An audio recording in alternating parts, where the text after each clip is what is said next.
O ar estava denso, carregado não apenas com o cheiro de sal e poeira, mas com o peso de 400 anos de servidão. Eles haviam saído finalmente em uma noite caótica de sangue e pressa, guiados por uma coluna de fogo que aquecia a escuridão e uma coluna de nuvem que oferecia sombra sob o sol escaldante. Era um êxodo apressado, mas triunfante. A glória de Deus, manifestada nas 10 pragas, tinha quebrado a vontade do faraó, libertando milhões. Eles eram agora livres, mas a liberdade tinha um preço: a incerteza do deserto e agora a ameaça iminente que surgia no horizonte. Quem poderia imaginar que o maior livramento viria no momento de maior desespero? À frente não havia caminho.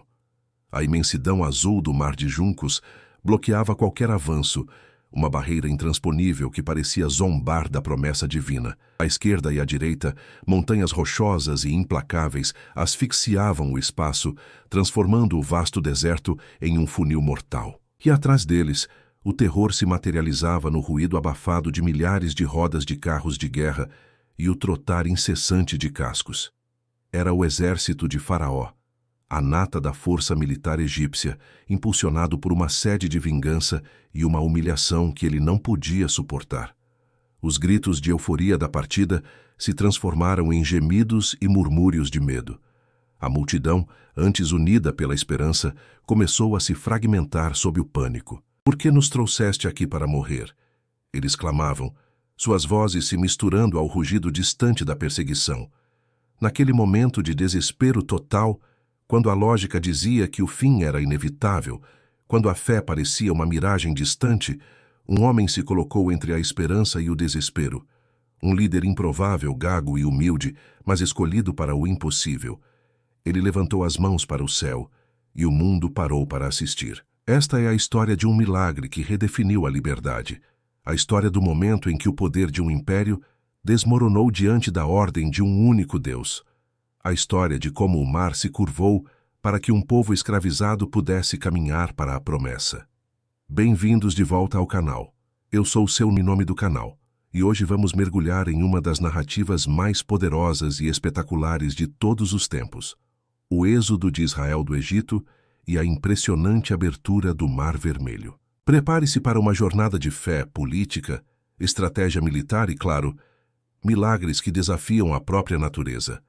Esta história não é apenas um registro antigo, é um testemunho de que, mesmo quando nos sentimos encurralados e sem saída, existe uma força maior capaz de reescrever as regras da realidade.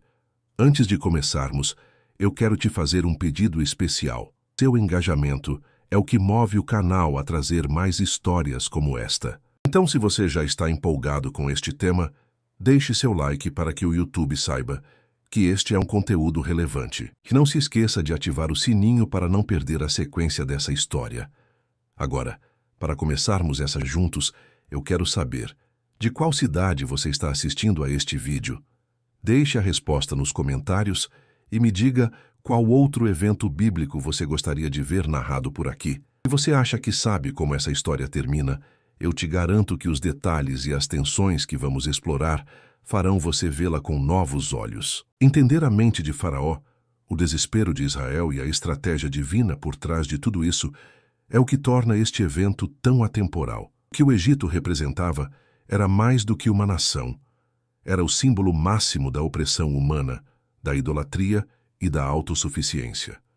E a libertação de Israel, portanto, não era apenas um resgate, era uma demonstração de que o verdadeiro poder não reside em tronos ou exércitos, mas na soberania de um Deus que se importa com o clamor dos oprimidos. Acompanhe a seguir como o pânico se instalou no acampamento israelita e qual foi o primeiro teste de liderança de Moisés, um homem que estava prestes a testemunhar o milagre mais famoso da história. O povo de Israel, que havia deixado as cidades de Pitom e Ramessés em um frenesi de esperança e medo, agora se encontrava encurralado. A euforia da partida havia se dissipado completamente, substituída por um terror visceral e justificado. Haviam marchado por dias, guiados pela majestosa coluna de nuvem durante o dia e a coluna de fogo à noite. A visão era espetacular e reconfortante, um sinal tangível da presença de seu Deus. Mas agora, o acampamento de milhões, homens, mulheres, crianças, idosos e uma grande mistura de não-israelitas que se juntaram à marcha, estava armado em frente ao Mar de Juncos, em um lugar estratégico chamado Pi-Hairote, entre Migdol e o mar, perto de Baal-Zefon. O local, embora ideal para acampar e permitir que todos se reunissem, revelou-se uma armadilha perfeita. O faraó, cuja arrogância havia sido momentaneamente quebrada pelo luto da 10ª praga, a morte de todos os primogênitos egípcios, incluindo seu próprio filho, agora se arrependia de sua decisão. Seu coração, endurecido e irado, o convenceu de que ele havia cometido um erro estratégico ao liberar sua principal força de trabalho e mão de obra escrava. Além disso, a saída de Israel representava um golpe maciço na economia e na moral do Egito. O país estava devastado, mas a humilhação era o que mais o motivava. Ele reuniu a cavalaria de elite, os 600 melhores carros de guerra e milhares de outros veículos e soldados. O Egito, a maior superpotência militar da época, estava mobilizada para um único objetivo: recapturar ou aniquilar os fugitivos.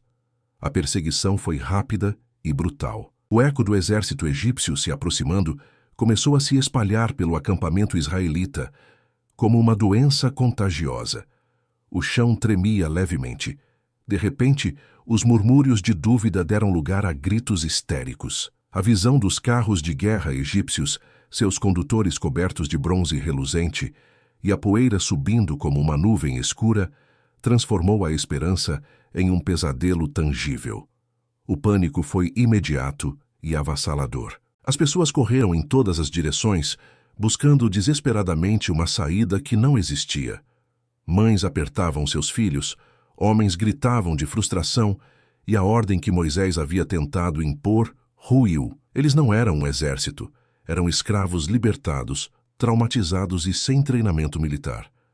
A memória da dor e da opressão egípcia estava fresca demais para que tivessem qualquer coragem de revidar. Eles se voltaram contra seu líder, Moisés, com uma fúria que só o desespero pode alimentar. As palavras eram ácidas e cheias de censura. Não havia, porventura, sepulcros no Egito para que nos trouxesses a morrer neste deserto? Por que nos fizeste sair do Egito? Não é isto o que te dissemos lá no Egito? Deixa-nos para que sirvamos aos egípcios, pois melhor nos fora servir aos egípcios do que morrer no deserto. A lógica era cruel, mas inegável. Eles preferiam a escravidão conhecida à morte incerta e iminente. Para eles, a liberdade tinha durado apenas o tempo de uma marcha. Moisés, confrontado pela multidão em pânico e pelo implacável exército de Faraó, estava sozinho em sua liderança. Mas ele não sucumbiu à raiva ou ao medo. Em vez disso, ele fez a única coisa que podia: olhou para o céu. Sua resposta à multidão é um dos momentos mais poderosos da narrativa. Não temais, estai quietos, e vede o livramento do Senhor, que hoje vos fará. Porque aos egípcios que hoje vistes, nunca mais os tornareis a ver. A instrução era simples, mas revolucionária. Pare de lutar, pare de correr, e observe o que Deus fará. É um mandamento de quietude no meio do caos, de confiança diante do impossível. A fé de Moisés era a âncora de milhões. Ele não tinha um plano B, nem uma rota de fuga secreta. Ele tinha apenas uma promessa. Apesar de sua declaração de fé ao povo, Moisés, em particular, clamou ao Senhor. A resposta veio não como consolo gentil, mas como uma ordem direta e uma leve repreensão. Por que clamas a mim? Dize aos filhos de Israel que marchem. Em outras palavras, a oração era válida, mas a hora era de ação. O milagre não aconteceria parado, mas em movimento e obediência. A fé precisava ser ativada. A ordem de Deus era insana: marchar para o mar, para a água, para o obstáculo intransponível. Mas a ordem mais espetacular ainda estava por vir. Deus instruiu Moisés a estender seu cajado sobre o mar.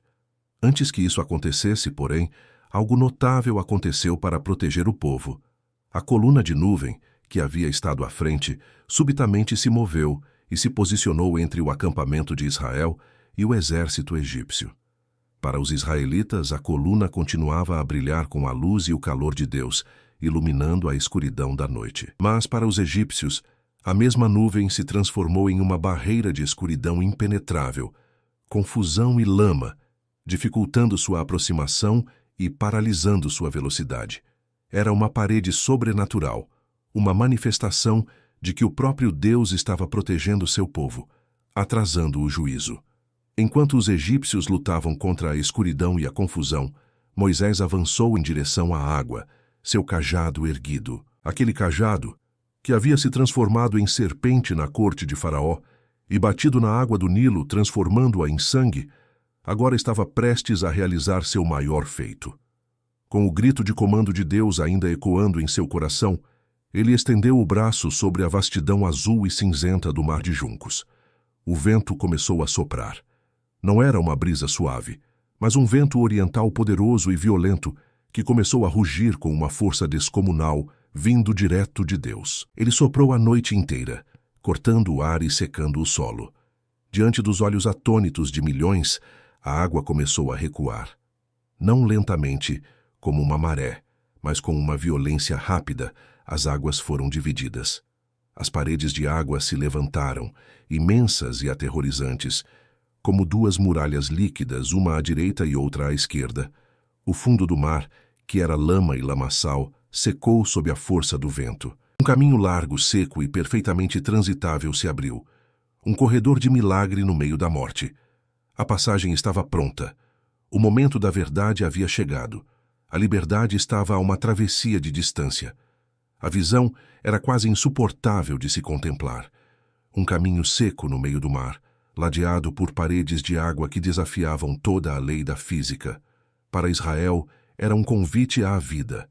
Para Faraó, seria uma tentação fatal. A ordem de Moisés de marchar, que parecia loucura momentos antes, agora era a única esperança.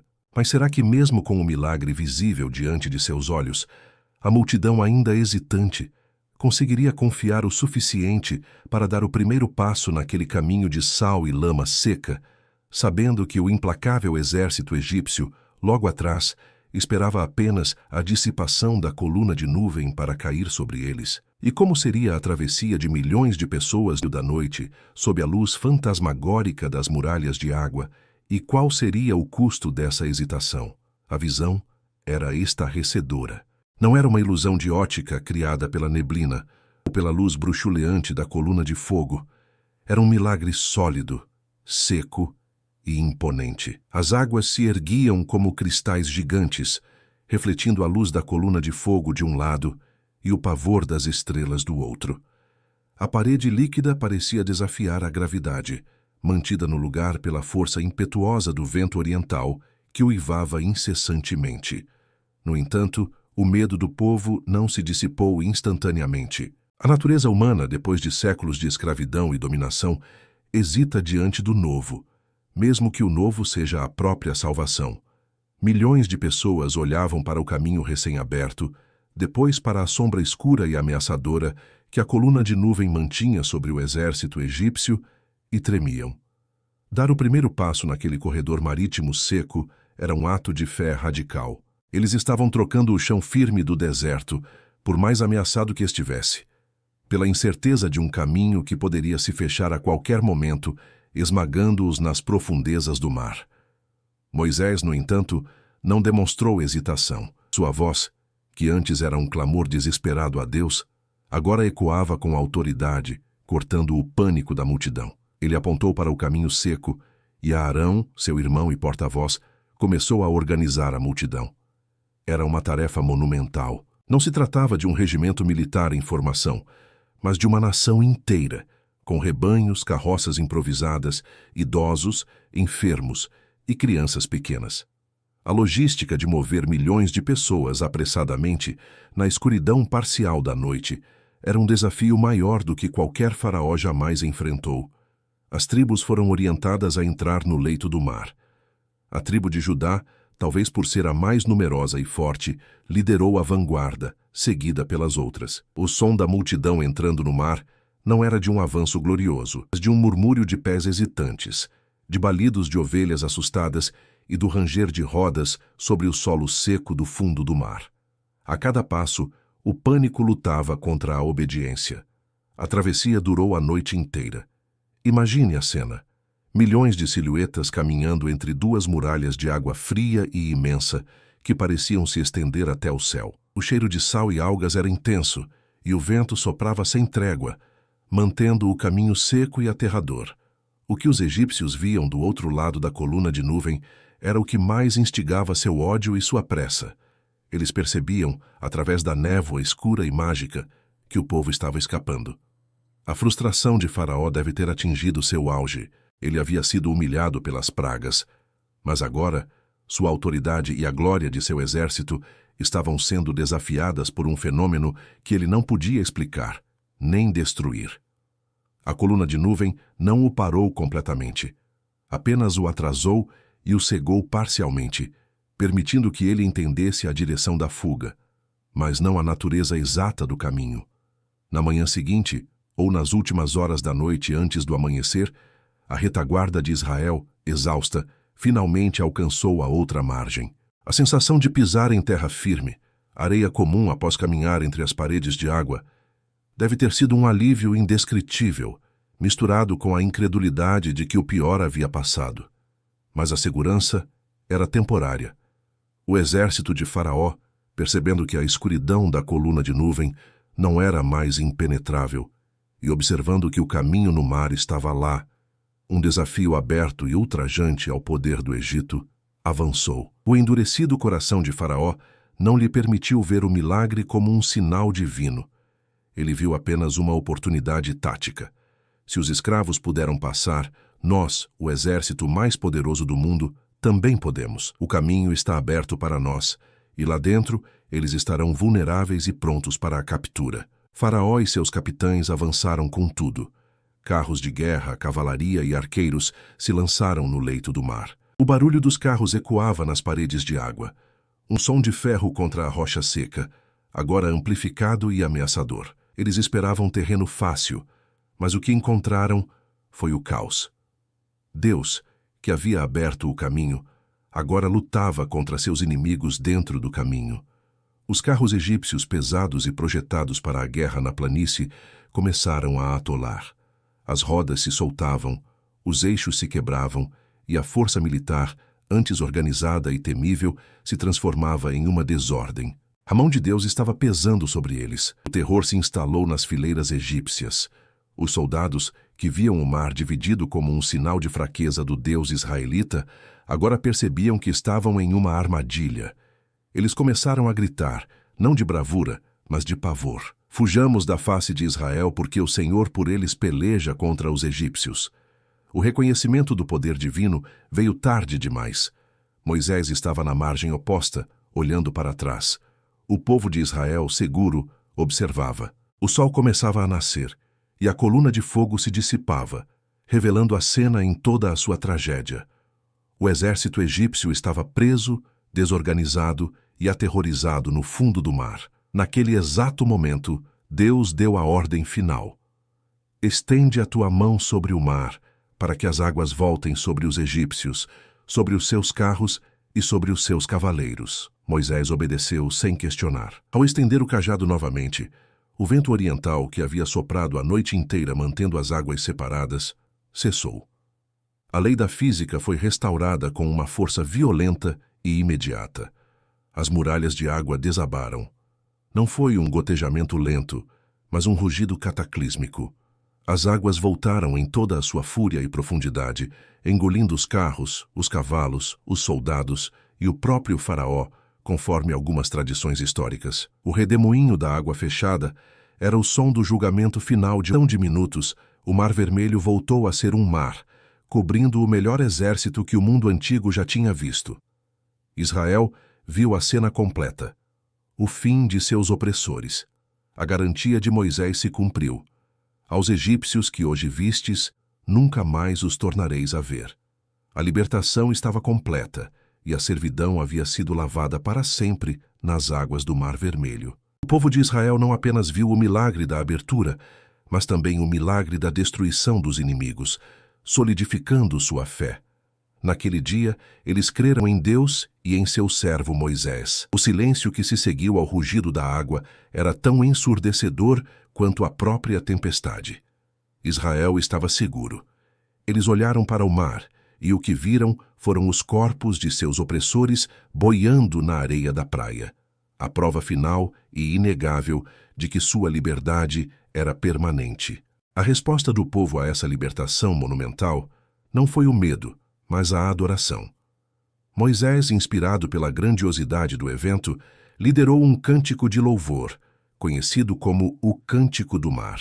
Ele cantou sobre a força de Deus, sobre sua mão direita que esmagou o inimigo e sobre o poder de Yahvé, que havia se manifestado para salvar seu povo. Miriam, a profetisa, irmã de Moisés e Arão, pegou seu tamborim e as mulheres saíram com danças e tamborins, cantando em coro. Cantai ao Senhor porque gloriosamente triunfou. Lançou no mar o cavalo e o seu cavaleiro. A alegria era pura, transbordante e unificada. O povo não era mais um grupo de escravos fugidos, mas uma nação resgatada. O evento do Mar Vermelho era a certidão de nascimento de Israel como povo livre, mostrando-lhes que Deus não era apenas um ser distante, mas um guerreiro poderoso que lutava por eles. Eles estavam livres da escravidão física, mas a jornada da fé e da construção da nação estava apenas começando. Eles haviam cruzado o mar, mas agora tinham que atravessar o deserto. Mas o êxtase da liberdade recém-conquistada seria testado quase imediatamente. O deserto não era um lugar de conforto.